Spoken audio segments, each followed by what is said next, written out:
ইউপিএসসিকে আর তালিকা নয়, ডিজিপি নিয়োগ নিয়ে বড় সিদ্ধান্ত মমতা সরকারের। রাজ্য পুলিশে প্রধান পদে নিয়োগের জন্য এবার আর ইউনিয়ন পাবলিক সার্ভিস কমিশনের সিদ্ধান্তের অপেক্ষা করতে হবে না, রাজ্যই ডিজিপি নিয়োগ করবে। মঙ্গলবার নবান্নে মন্ত্রিসভার বৈঠকে ডিজিপি নিয়োগ পৃথক বিধির প্রণয়নের সিদ্ধান্ত নিল রাজ্য মন্ত্রিসভা।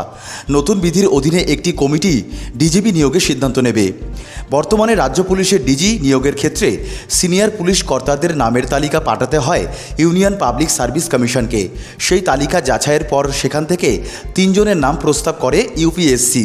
সেই 3 জনের মধ্যে থেকে একজনকে রাজ্য পুলিশের ডিজি বেছে নেওয়া যায়। এবার এই নিয়ম পরিবর্তন করতে সিদ্ধান্ত নিল মন্ত্রিসভা। মন্ত্রিসভার সিদ্ধান্ত অনুসারে নতুন বিধির অধীনে একটি কমিটি তৈরি হবে। অবসরপ্রাপ্ত কোনো বিচারপতির নেতৃত্বে হবে এই কমিটি।